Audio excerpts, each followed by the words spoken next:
The sun is out, it is warming up, and there is so much new growth in the garden right now. I want to get out and get stuff done, but first we have to get pruning. There are a lot of opinions about when to prune your perennials here in Central Texas.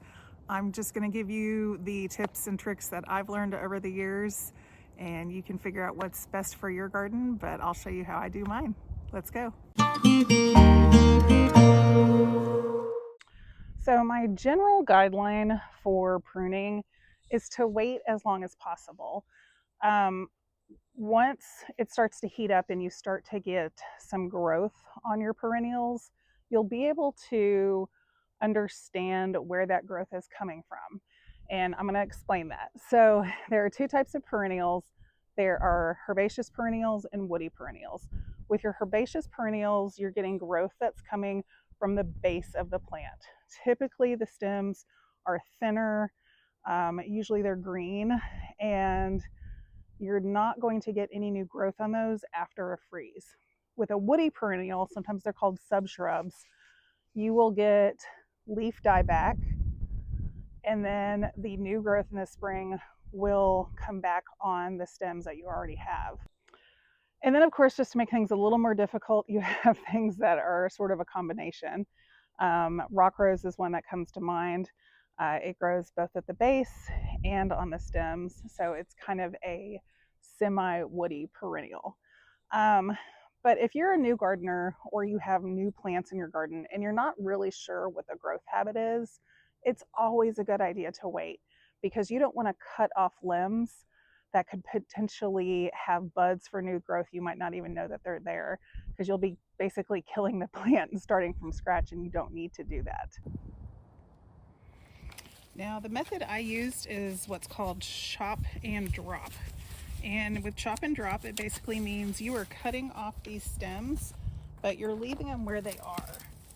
And that way, if you have any bugs or critters that are using this foliage right now to hibernate in or to get protection from any nighttime cold weather, they're still going to be able to use these stems and not be moved away from where they want to be.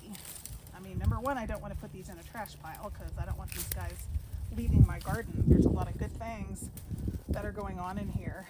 And yeah, you might look at this stick and you might think there's nothing living on this, but there is a lot of stuff going on inside of these limbs. You'd be surprised how many little tiny eggs and things are all in here. So what I would do is, if I have a branch like this, I'm really just going to kind of break it up a little bit into some smaller pieces. And then I'm just going to lay it here at the base of my plant. And not only is this going to help the bugs in my yard, but it's going to break down and provide some natural compost. So I have found that the easiest way to do it is to cut everything and then break it down, figure out where you want to put it in your yard.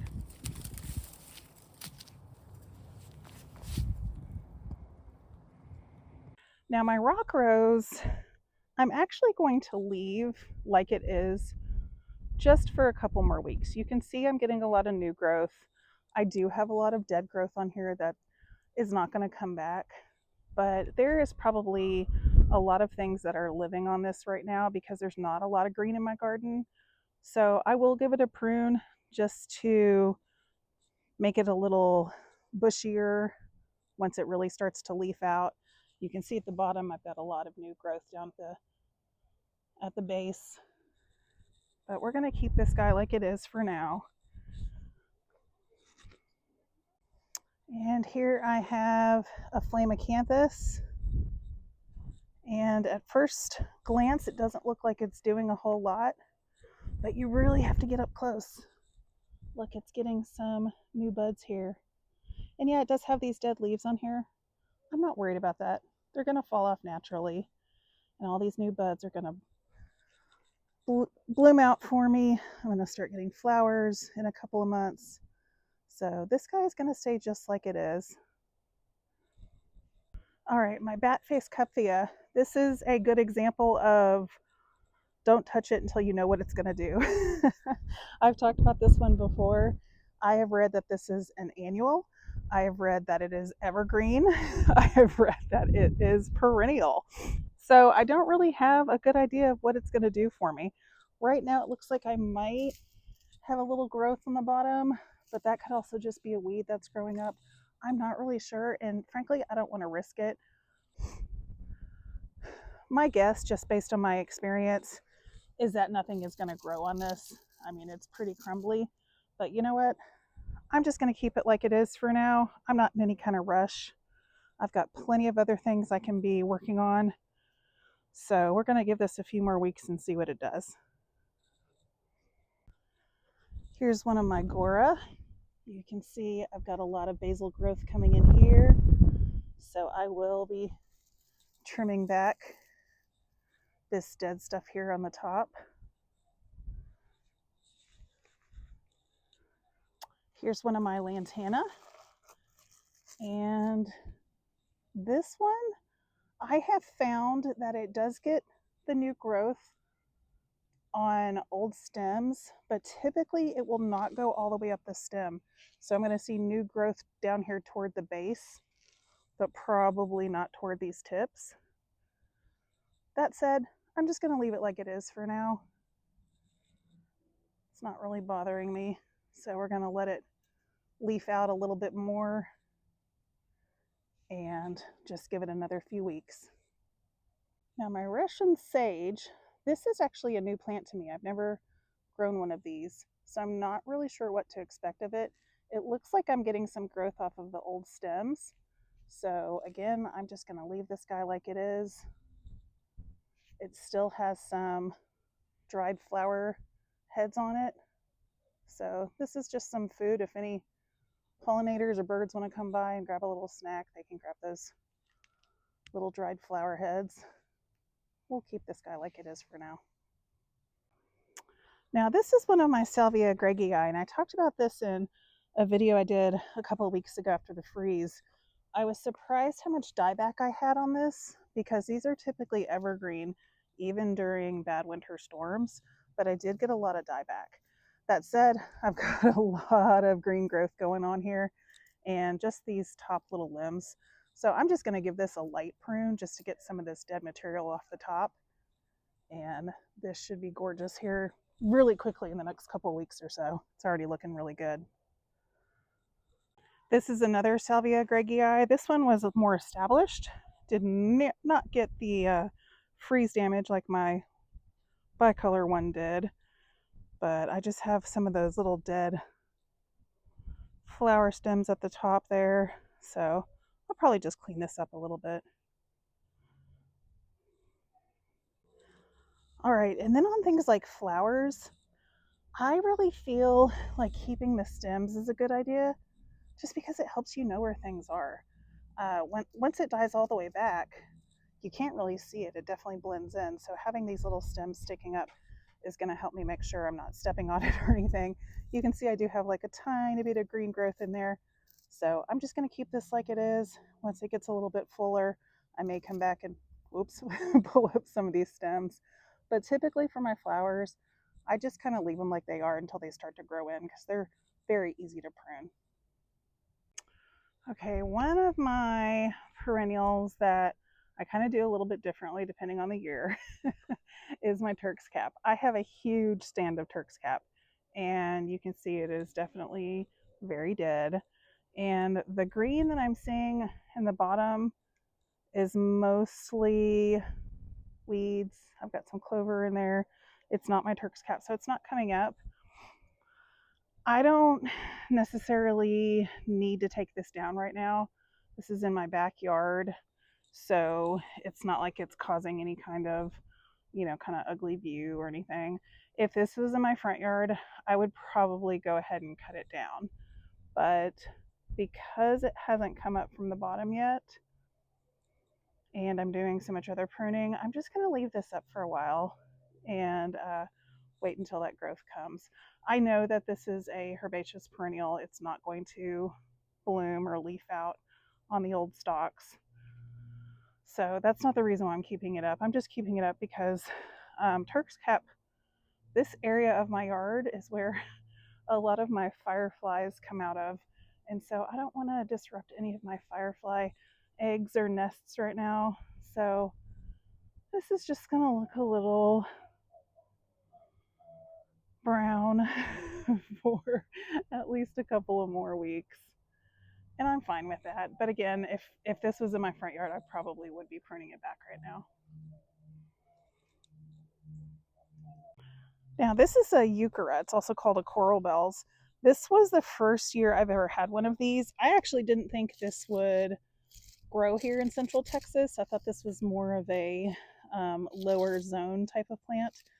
You can see it's all died back, all these dead leaves. There is a lot of new growth right here. I'm just going to leave it like it is. It doesn't really bother me. And I'm curious to see if it's going to last through our summer. This is a pretty shady bed, but yeah, I'm just going to keep it like it is for now. So this is another example of something I have no idea what to expect from it. This is a cherry Barbados that was supposed to be an evergreen. Did not stay green through the winter. And frankly, I don't know if it's going to come back for me. So I'm going to keep it like this, and I'm going to cross my fingers every time I walk by it. And hopefully I'm going to see some greening up on it here pretty soon. Otherwise, I'm going to be really sad. Now here's one. This is a cedar sage, and I do not have any leafing out yet. Feels pretty dead. And I have these in other parts of my garden that are already starting to green up. So this guy might be dead, but I'm gonna leave it and see if anything happens. And I'm gonna go ahead and leave the stems here just so I don't forget it's here. And if it doesn't start to get any growth here in the next month or so, then I'll just pull it out. There might be some down in there. It's kind of hard to, yeah. You can do the scratch test on the main stem, but it's a little bit covered up, so I'm just going to leave it like it is for now. All right, Salvia coccinea died completely to the ground during the storm, and looks like it actually has some powdery mildew coming up on it, thanks to this Monarda that is right next to it.